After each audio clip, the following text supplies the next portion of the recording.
बहन जी कभी भी फील्ड में आके, कभी ज़मीन पे आके काम नहीं करती। उनका संगठन मजबूती के साथ कभी काम नहीं करता। वो सिर्फ एक दिखावा करते हैं। और मैंने आपको एक बात कही थी कि बहुजन समाजवादी पार्टी को दलित के अलावा और कोई वोट नहीं देनी चाहता। अगर यदि कहीं उन्होंने जनरल कास्ट को टिकट दे दिया तो उसके नाम से थोड़ा बहुत 1-2% वोट मिल जाएगा। मुस्लिम को वोट देते तो 1-2% उनके नाम से वोट मिल जाएगा। इसलिए बहुजन समाज पार्टी की दुर्दशा इसलिए हुई है कि एक तो एक गलती नहीं है, उसमें बहुत सारी गलतियां हुई हैं। उसमें हम कितने भी हम गिना सकते हैं, जैसे कि हम एएसपी को लेकर कह सकते हैं। और उसमें हम दूसरे हम जो बहन जी का जो संगठन है वो बहुत कमज़ोर है, वो ज़मीन पर काम नहीं करता। दूसरे जो बहन जी अपने जो कैंप नहीं लगा रहे हैं क्या? कैडर कैंप के नाम पर दिखावा होता है और आपस में लड़ाई होती है। मैं खोड़ा में, मैं नज़दीकी खोड़ा की स्थिति आपके बता दे रहा हूँ कि खोड़ा में हम अभी जो चुनाव हुए थे यहाँ चेयरमैन के लिए, तो वहाँ पे वो अपने सभासद के लिए पूरे टिकट तक नहीं दे पाए थे और नतीजा ये हुआ कि उन्हें एक भी सीट नहीं मिली। तो संगठन की हालात को आप अंदाज़ा ला सकते हो। हर संगठन क्या काम कर रहा है? कुछ भी काम नहीं करता संगठन, सिर्फ आपस में लड़ने का काम करता है। ये जो वोट बैंक घट रहा है, इसके क्या मायने देखते हैं? क्या राष्ट्रीय पार्टी का जो दर्जा है बीएसपी का वो खत्म हो जाएगा आने वाले कुछ समय में? बहन जी के इस तरह के अहंकारी फैसले रहे तो मैं समझता हूं कि बहुजन समाज पार्टी का आने वाले समय में राष्ट्रीय पार्टी का दर्जा भी खत्म हो सकता है। मैं देखिए, जो बड़ा होता है, जिसे अपने घर की चिंता होती है, वो सारा मैनेज वो करता है। चंद्रशेखर को हम सीधे सीधे दोष नहीं दे सकते, हमें अपने ऊपर भी देखना पड़ेगा हम कहाँ गलती कर रहे हैं। हमें अब जो चुनाव जो परिणाम जो आ रहे हैं, इसमें जो हमें 2-4 सीट मिल रही हैं, हो सके शाम तक होते होते वो भी ना रहें, लेकिन हमें इस पर ज़्यादा से ज़्यादा विमर्श करना पड़ेगा कि हमें चंद्रशेखर ने कितना नुकसान पहुंचाया। उस आधार पर अगर हम आकलन करेंगे तो हम पाएंगे कि हम और काफ़ी सीटें जीत सकते थे अगर हमारा समाज नहीं बढ़ता। मैं जानता हूं कि समाज को भटकाना, बांटना बहुत आसान काम है और पॉलिटिकल लेवल पर अपने आप को मजबूती देना और अपने लिए, समाज के लिए संघर्ष करना और अपने अधिकारों को बचाना, अपने संविधान को बचाने की आज लड़ाई थी। तो मैं समझता हूं कि संविधान तो भारतीय जनता पार्टी इतना अहंकारी रूप लेकर देश में राज कर रही है और सब कुछ तहस नहस करने में लगी हुई है। उसके बावजूद भी अगर वो चुनाव जीत जाते हैं तो संविधान 24 के बाद खत्म होना तय है, उसे कोई नहीं बचा सकता, क्योंकि नेतृत्व के पॉलिटिकल लेवल पर हमारा नेतृत्व खत्म हो चुका है।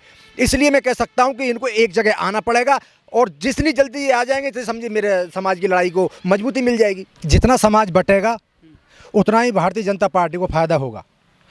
और दूसरे रूप में मैं कहूं तो ये इनडायरेक्टली भारतीय जनता पार्टी को जिताने के लिए पूरी तरह से मदद कर रहे हैं।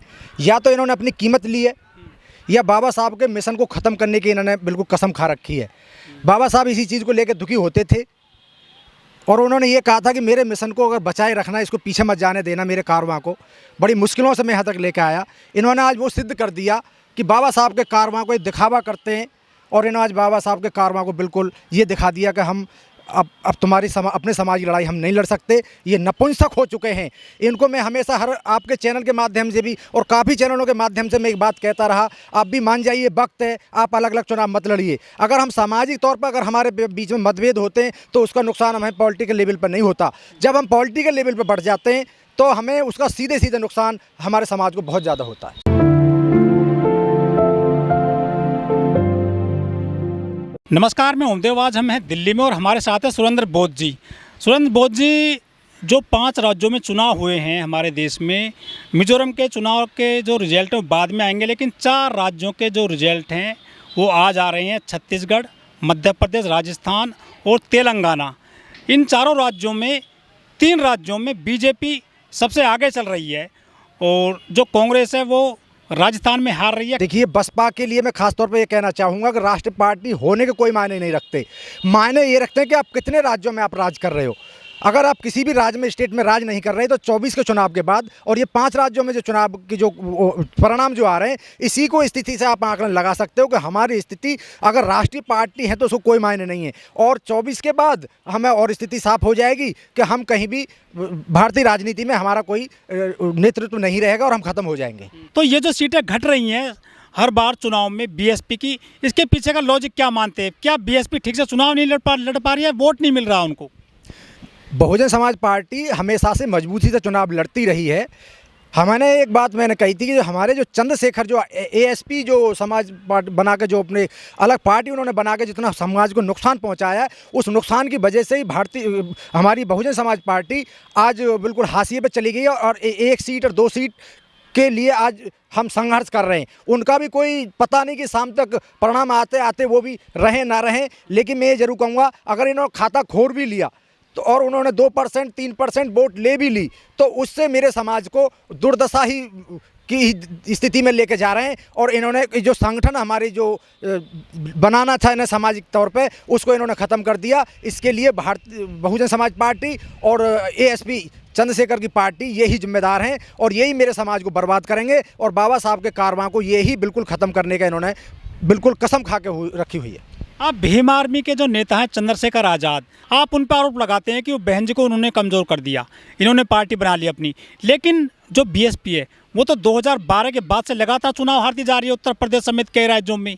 कहाँ जीत रहे हैं वो? गढ़ माना जाता है बीएसपी का तो उत्तर प्रदेश से भी चुनाव हारे हैं, वो करीब 5-6 चुनाव हार चुके हैं। देखो ऐसी स्थिति में जब हम लगातार चुनाव हारे जा रहे थे और भारतीय जनता पार्टी की एक नीति रही है कि वोट को किसी भी तरह से आप वोट को खरीद लो या अपोजिशन को डरा दो या धमका दो, किसी भी तरह से आप अपनी सरकार बनाने में बनाइए और उसी चीज़ पर हमेशा से काम करते हैं। उसी का नतीजा है कि भारतीय जनता पार्टी 3 राज्यों में मजबूती से आगे बढ़कर नहीं सरकार बनाने की तरफ बढ़ रही है। मैं आरोप नहीं लगा रहा, मैं उनको सच का आईना दिखाने की कोशिश कर रहा हूं। अगर यदि आप मेरे समाज को इस तरह की दुर्गति के दिन देखने थे तो तुम्हारे जैसे नेतृत्व की हमें ज़रूरत नहीं है। इससे तो मेरा समाज कांग्रेस के साथ जुड़ जाए, किसी अन्य पार्टी के साथ जुड़ जाए तो ज़्यादा अच्छा है। देखिए कांग्रेस एक अहंकारी पार्टी है, कांग्रेस में और भारतीय जनता पार्टी में कोई कमी नहीं है, दोनों एक ही सिक्के के 2 पहलू हैं।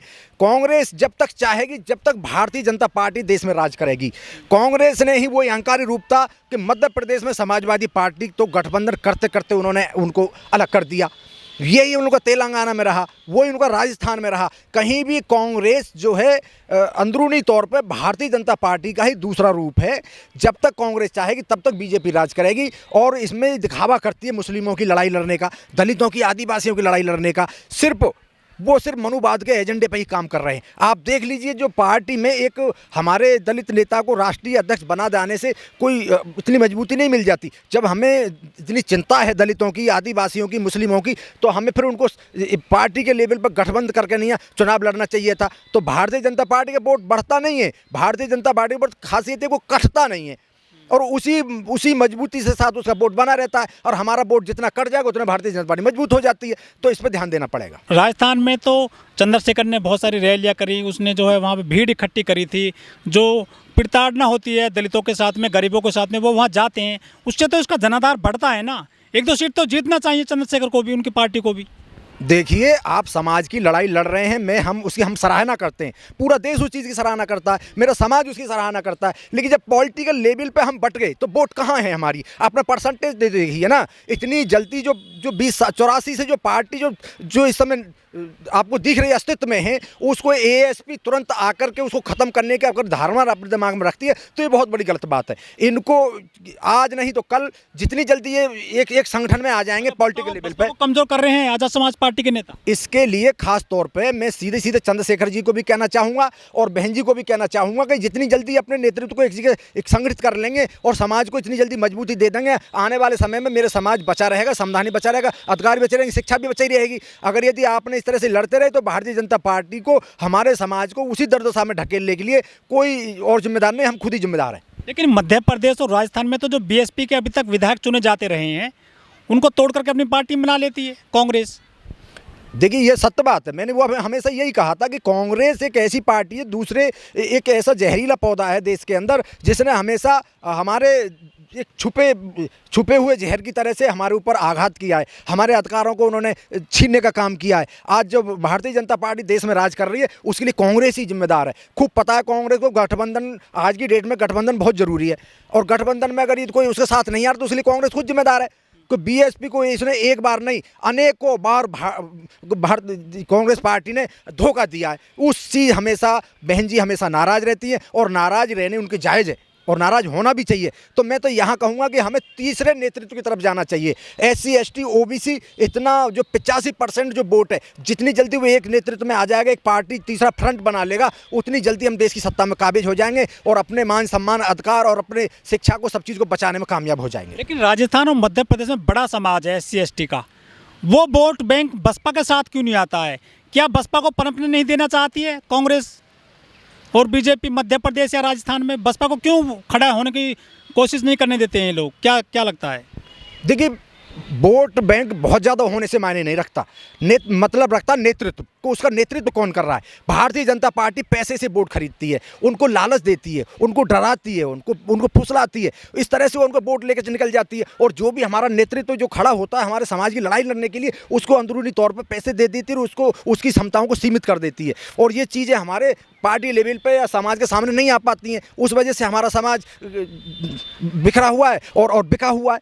चुनाव लड़ने के लिए एक ही पहलू जिम्मेदार नहीं होता, बहुत सारे ऐसे पहलू होते हैं जिनके आधार पर चुनाव लड़े जाते हैं। इस समय देश में मनुवादी मीडिया हावी है। अगर यदि जिन मुद्दों को यदि वो पूरी तरह से दिखाएगी तो मैं समझता हूँ कि उसका समाज में बहुत ज़्यादा फर्क पड़ता है। लेकिन उन मुद्दों को कुछ दिन के बाद दबा दिया जाता है और दबी हुई आवाज़ को कौन आवाज़ दबते ही फिर वो जो सारे मुद्दे समाज से अलग हो जाते हैं और वो दिमाग में नहीं रहते। और उसका नतीजा ये होता है कि जो विरोधी पार्टियां हैं जो इस समय तेज़ी से अभी सत्ता में जो काबिज होने के लिए संघर्ष कर रही हैं, तो वो काबिज हो जाती हैं। बहन जी के जो भतीजे हैं आकाश आनंद, उन्होंने बहुत रैलियाँ करी हैं, बहुत पैदल यात्राएं करी थी, उसका तो प्रतिफल मिलना चाहिए था BSP को। देखिए, प्रतिफल मिल गया। मैंने आपको पहले ही कहा था कि चंद्रशेखर आज़ाद जी पे उंगली उठाना एक उनकी बड़ी भूल थी। दूसरे, इतने मजबूत कद्दावर नेता नहीं थे जिसके पीछे समाज खिंचा हुआ चला जाए। एक आकर्षण होता है, एक शैली होती है जो हमें अब जैसे जैसे हम पॉलिटिकल लेवल पे बढ़ते चले जाएंगे, समय गुजरता चले जाए, इतने हम मजबूत हो जाते हैं। और इस वजह से एक नाम होता है। जिस तरह से किसी ज़माने में मान्यवर कांसी राम जी, ये बहन जी, जो एक समय जिस समय 90 के दशक में जो बहुत तेज़ी से हमारा जो ग्राफ बढ़ा था राष्ट्रीय लेवल पे, वो उसका हमें फ़ायदा अब तक मिलता रहा। आज हमारे पास ऐसा कोई चमत्कारिक नेतृत्व करने वाला नेता नहीं है। बहन जी तो मैं समझता हूँ या तो बुजुर्ग हो चुकी हैं या किस वजह से वो इतनी जल्दी नेतृत्व करने के लिए सड़क पे नहीं आती हैं या सभाओं में नहीं। दबाव है क्या BSP पर, उनके नेताओं पर, क्या सरकार का या बड़ी पार्टियों का या ED CBI का, ऐसा भी कहते हैं लोग बाग? देखो, ये तो कांग्रेस के काल में भी रहा था।